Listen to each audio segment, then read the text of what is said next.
Finalmente me he decidido a grabar un breve video acerca de las licencias, dispensas y ausencias justificadas en este berenjenal de normas dictadas por el Poder Ejecutivo Nacional, normas dictadas por la Ciudad Autónoma de Buenos Aires y otras jurisdicciones que nos hacen estar brava y complicadamente desorientados. Quédense tranquilos, representantes legales, directivos, que pasa exactamente lo mismo en aquellos que ejercemos la profesión letrada y que tenemos que escudriñar esta normativa y tratar de interpretarla de la mejor manera posible.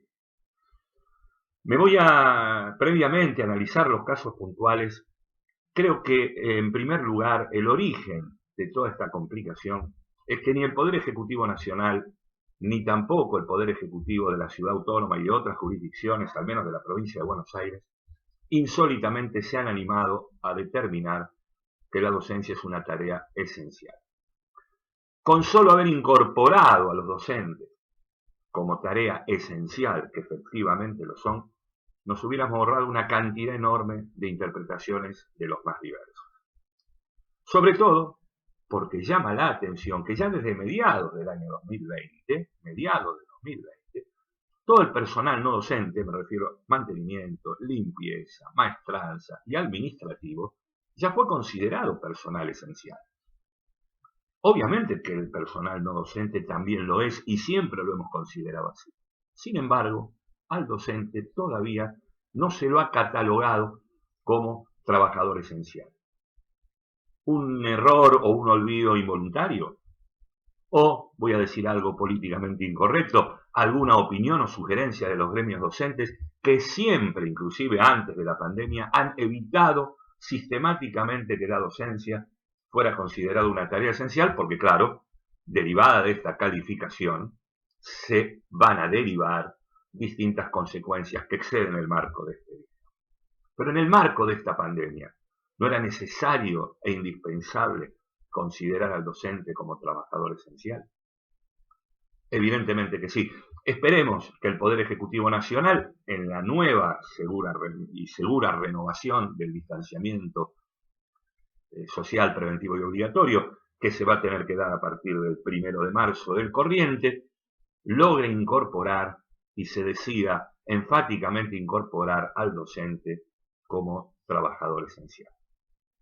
Trataremos entonces en este video de tomar los 2 o 3 casos particulares en este verdadero berenjenal.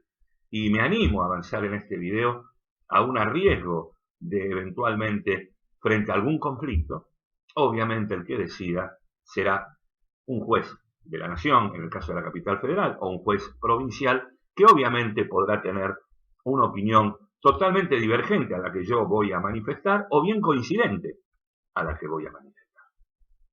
Así que a partir de ahora entonces vamos a ver los 2 o 3 supuestos que en la práctica se nos están presentando, nos confunden, no sabemos para qué lado ir y entonces se genera un sinnúmero de información contradictoria, de información en los medios que obviamente no es fidedigna o no es exacta, y bueno, orientarlos, dejando a salvo, como siempre les digo, la necesaria e indispensable consulta al profesional de confianza de cada una de las instituciones que vean este video. Ante todo y como cuestión previa, recuerden que la relación laboral en nuestras escuelas siempre es de naturaleza privada. Por lo cual, el orden normativo de interpretación siempre es en primer lugar la normativa nacional, en segundo lugar toda aquella normativa que reglamenta esa normativa nacional y mirar de soslayo, de manera directa o indirecta, para exclusivamente el docente programático, aquella normativa que sea dictada por cada una de las jurisdicciones, sea la Ciudad Autónoma de Buenos Aires, la provincia de Buenos Aires o cualesquiera otra provincia. Pero esto no porque se aplique de manera directa a la norma local, sino lisa y llanamente porque por el principio de equiparación de leyes nacionales, esta equiparación sui generis, que abordaré seguramente en algún otro video con mayor detenimiento, esta equiparación precisamente nos hace mirar de soslayo lo que cada jurisdicción determine para su propio personal docente. Me estoy refiriendo al docente exclusivamente programático. Con respecto al docente extraprogramático, y ni que hablar del personal no docente, es clara la aplicación de la normativa nacional como primera primaria que marca y, digamos, cubre y recepta todo lo que tiene que ver con la relación laboral de nuestros trabajadores. Vamos primeramente a esta resolución 60 del año 2021, resolución del Ministerio de Trabajo que salió el 12 de febrero, publicada en el Boletín Oficial, que incorpora la justificación de la inasistencia para aquel padre, madre, progenitor o adulto responsable que resulte indispensable para el cuidado del niño que no pueda asistir a la escuela, ya sea porque no asiste, porque no hay precisamente presencialidad, o bien porque la jornada presencial está reducida y no se va a cumplir la jornada escolar normal y habitual. El fundamento de la norma, evidentemente, podemos aplaudirlo, incluso abonar el sentido noble que la misma contiene, como es no dejar a un niño solo en el hogar. Es decir, que un adulto mayor cuide de este niño o de este adolescente aquellos días que no concurra a clases presenciales. Pero tal vez el funcionario, al dictar esta norma, piense fundamentalmente en dos progenitores, por ejemplo, que trabajan en dos actividades distintas, pero ninguno de ellos es docente o trabaja como tal. Por ejemplo, si el progenitor trabaja en un banco y la progenitora en un comercio. Pero no contempla lo que debiera contemplar, tal vez no digo como excepción, lo cual se resolvería, como dije antes, si consideráramos a la docencia como esencial, es el caso de que uno de ellos trabajara como docente. En este caso alcanzaría con decir que quien deba justificar su inasistencia es el que desarrolle la otra tarea. Sin duda la cuestión se sigue complicando si uno de esos progenitores es personal esencial, por ejemplo médico, personal de la salud o cualesquiera otro.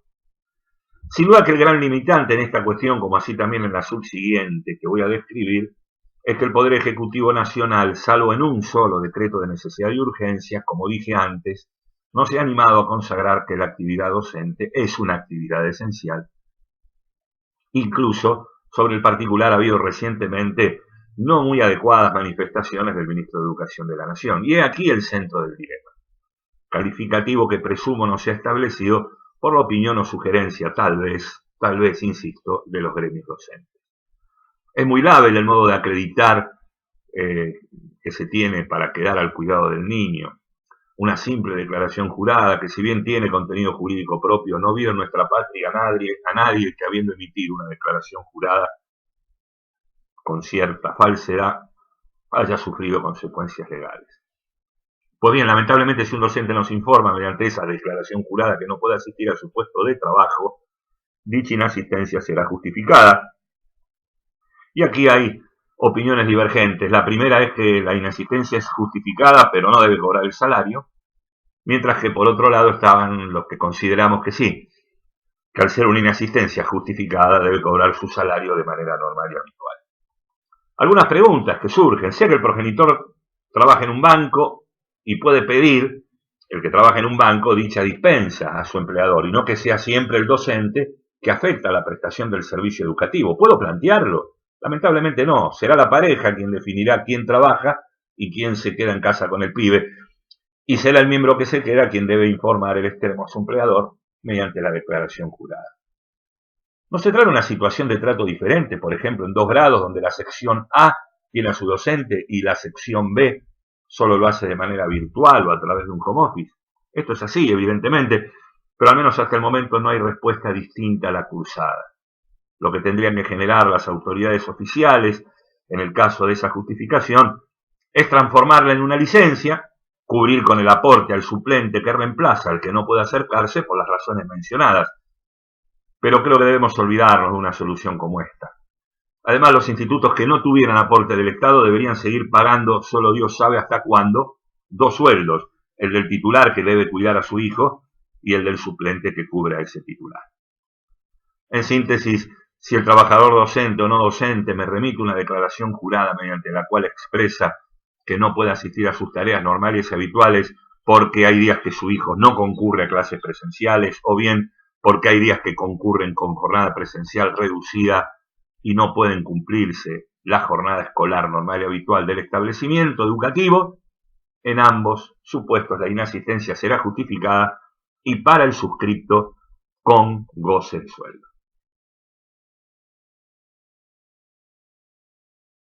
La segunda cuestión, y es la que tal vez traiga mayores dificultades, es qué es lo que pasa con los mayores de 60 años. Los mayores de 60 años, en principio y aparentemente, estarían dispensados de asistir a su puesto de trabajo. Yo aquí voy a hacer nuevamente la distinción entre trabajadores no docentes y trabajadores docentes.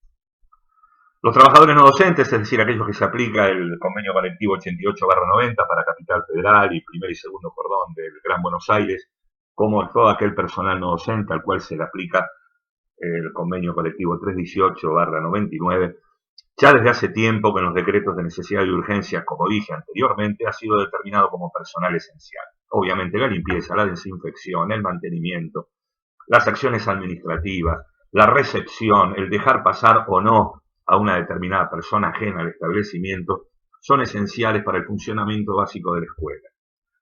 En sintonía con dicha normativa nacional también la hay en provincia de Buenos Aires y en la ciudad autónoma de Buenos Aires, por lo cual interpreto que los trabajadores no docentes mayores de 60 años deben asistir a su puesto de trabajo, salvo que tuvieran algunas de las comorbilidades que expresamente determina la normativa, y entonces en ese caso estará exento y eximido, dispensado, como dice la norma, de asistir a su puesto de trabajo. Me refiero a trabajadoras embarazadas, a diabéticos, a personas con enfermedades pulmonares o respiratorias, cardiopatías, inmunodeficiencias y demás, que son los puntos claramente establecidos por la normativa de la nación, como así también por la normativa jurisdiccional. ¿Qué pasa con los trabajadores no docentes? Aquí una vez más con los trabajadores docentes, con los trabajadores docentes nos encontramos aquí nuevamente con la dificultad planteada de entrada, que no es considerado trabajador esencial. Algunos entienden entonces que aquel que tiene más de 60 años y manifiesta la voluntad de no querer asistir a su puesto de trabajo, directamente lo dispensan de asistir y ahí, bueno, se acabó la discusión. Allí no hay conflicto, el mayor de 60 años no asiste directamente y se deberá designar o bien trabajar mediante el home office o bien designar eventualmente, si las arcas alicaídas de los institutos lo pueden hacer, un suplente. No soy adherente a esta posición, sé que puede traer un conflicto, opinar lo contrario, pero yo entiendo que el docente mayor de 60 años, programático, debe asistir y me tomo del texto del último decreto de necesidad de urgencia del Poder Ejecutivo Nacional. Dice, trabajadores, textualmente leo, trabajadores y trabajadoras mayores de 60 años de edad, excepto que sean considerados personal esencial para el adecuado funcionamiento del establecimiento. Es decir, interpreto profesionalmente que los mayores de 60 años están dispensados de asistir, excepto que sean considerados personal esencial para el funcionamiento del establecimiento. Ergo, el docente puede y debe ser considerado esencial para que la escuela funcione. Dicho en buen romance, sin maestros la escuela no puede funcionar.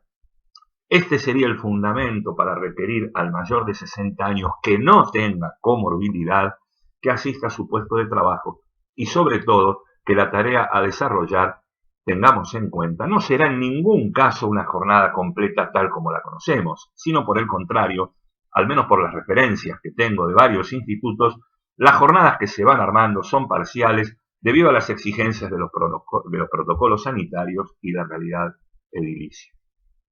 Insisto que esto es hasta el día de hoy, 21 de febrero, que estoy grabando este video. Habrá que ver las nuevas normas y prescripciones que se vayan dictando en los próximos días, sobre todo el nuevo decreto de necesidad y urgencia que seguramente será dictado el fin de semana que viene y que prorrogará el distanciamiento social preventivo y obligatorio.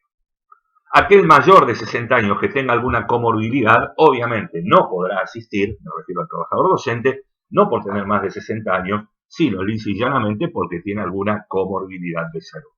Vuelvo a reiteraros, grupos de riesgo, enfermedades respiratorias crónicas, enfermedades cardíacas, inmunodeficiencias, diabéticos, etc.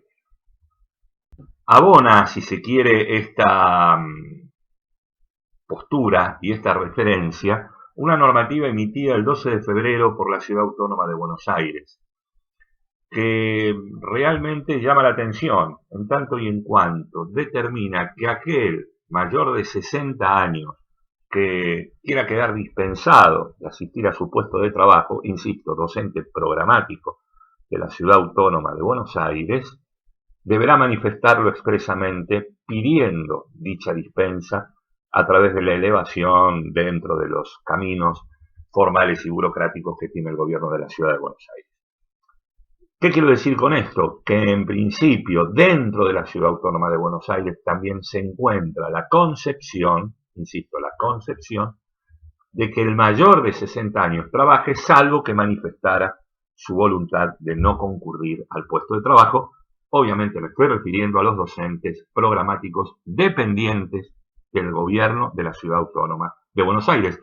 Pero es un indicio a la reflexión profesional que acabo de realizar. Algunos están sugiriendo que, bueno, aquellos trabajadores mayores de 60 años que no tengan comorbilidad alguna, realicen una suerte de declaración jurada a los efectos de que desean trabajar, de que quieren asumir su rol docente, etcétera, etcétera. Esto no obsta que se realicen, para mí no agrega ni quita, pero aquellos que quieran realizarlo no tienen ningún obstáculo para que se pueda hacer. Al revés, en el caso de que algún docente con comorbilidad de trabajo, alguna de las comorbilidades que he mencionado, que quisiera trabajar, yo entiendo que lamentablemente no podríamos recibirlo a tales efectos. Las comorbilidades que agravan precisamente el tema de la COVID-19 entiendo que quedan claramente dispensados de asistir a su puesto de trabajo. Obviamente que dicha comorbilidad va a tener que ser debidamente acreditada por un certificado médico, epicrisis e historia clínica.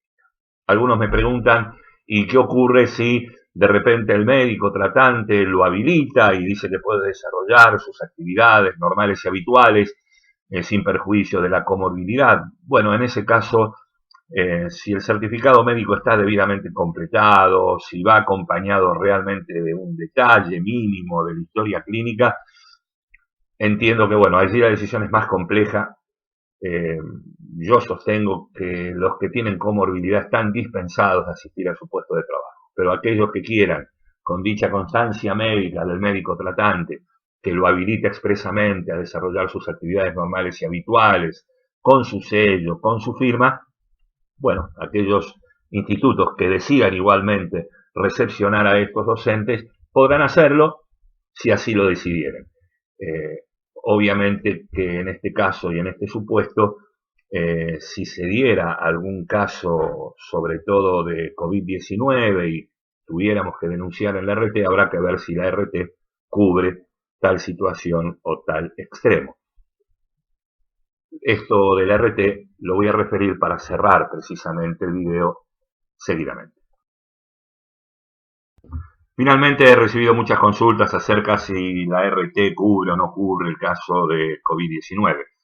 Digamos claramente que los decretos de necesidad de urgencia del Poder Ejecutivo Nacional son muy evidentes en el sentido de que ante un caso de COVID expresamente determinan que hay que informar a la ART. El decreto de necesidad de urgencia 39 del año 2021 extiende a todos los trabajadores que se encuentren efectivamente realizando sus tareas laborales fuera de su hogar las previsiones contempladas en el decreto 367 del año 2020. Es decir, que en principio las ART deberán cubrir las consecuencias derivadas del COVID-19. Como siempre digo, en estas cuestiones la normativa puede ser válida, puede ser legítima y obviamente vigente, pero frente a una cuestión de conflicto o frente a alguna cuestión de interpretaciones contradictorias, el que va a definir en definitiva será aquel que dirima ese conflicto, que será un juez. Hoy por hoy la normativa es muy clara en el sentido de que todos los trabajadores que asistan a su puesto de trabajo mientras dure todo lo que se llama el ASPO, obviamente si hubiere ASPO nuevamente, pero mientras dure el DISPO, es decir, el distanciamiento social preventivo y obligatorio, en principio las ART deberán hacerse cargo de la situación COVID-19 para todos los trabajadores que asistan a su puesto de trabajo, como así también las consecuencias de dicha afección que se derivaren de la COVID-19. Descuento que el presente será de la mayor utilidad.